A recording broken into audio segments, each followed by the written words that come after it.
প্রিয় দর্শক, আসসালামু আলাইকুম।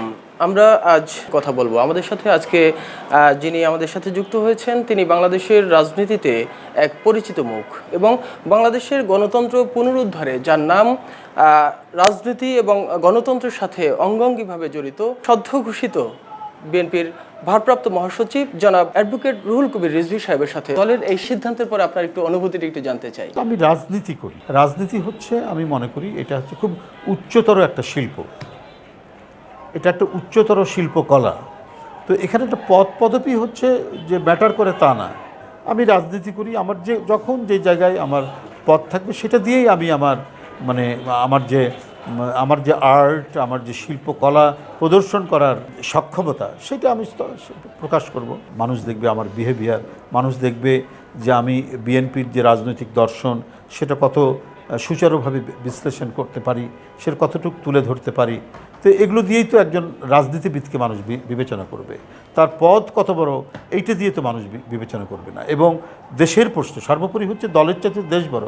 দেশের প্রশ্নে দেশ যদি কোথাও অপমানিত হয়, নিগৃহীত হয়, সেই ক্ষেত্রে আমার ভূমিকাটা কী? সেই ক্ষেত্রে যদি আমার ভূমিকাটা থাকে দেশের প্রতি, তাহলে মানুষ বিবেচনা করবে যে না, যে আমি একজন রাজনীতিবিদ এবং সফল রাজনীতিবিদ। এই বিএনপিকে সামনের দিকে এগিয়ে নিয়ে যেতে হলে আপনার আসলে পরিকল্পনাটা কি?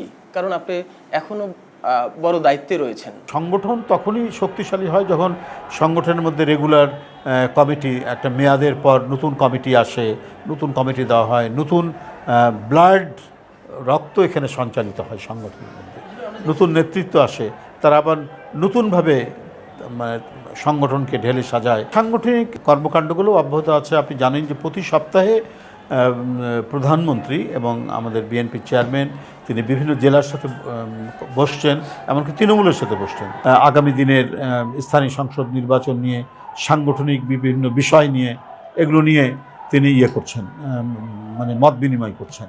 তো সাংগঠনিক কার্যক্রম যে থেমে আছে এটির কোনো কারণ নয়। সাংগঠনিক কার্যক্রম অব্যাহত গতিতে চলছে। সরকার হিসেবে, সরকার প্রধান হিসেবে তারেক রহমান সেটি করবেন এবং রাজনৈতিক দল হিসেবে আপনারা তার সহযোগিতা করবেন। নিঃসন্দেহে আমরা তার যে কী কর্মসূচি হচ্ছে, কর্মসূচি তিনি কি পালন করছেন, এর অগ্রগতি কতটুকু, লক্ষ্যমাত্রার কতটুকু এটা অর্জিত হয়েছে, বিষয়গুলো তো জনগণের সামনে বলা, এটার দায়িত্ব তো হচ্ছে রাজনৈতিক দল, যে দলটি ক্ষমতায় আছে। দিন রাত পরিশ্রম করছেন স্বয়ং প্রধানমন্ত্রী, পরিশ্রম করে তিনি তার কর্মসূচিকে নির্বাচনের প্রাক্কালে তার যে প্রতিশ্রুতিগুলো এবং বিএনপির যে নির্বাচনী ম্যানিফেস্টোতে যে অঙ্গীকারগুলো আছে সেগুলো বাস্তবায়নে তিনি যে তৎপরতা দেখাচ্ছেন, সেই তৎপরতা মাধ্যমে তিনি কতটুকু অর্জন করতে পারছেন, তার কর্মসূচির কত শতাংশ, সেগুলো স্ট্যাটিস্টিক্যালি সেগুলো নানাভাবে জনগণকে উপস্থাপন করার কাজটা করবে হচ্ছে রাজনৈতিক দল, অর্থাৎ বাংলাদেশ জাতীয়তাবাদী দল বিএনপি।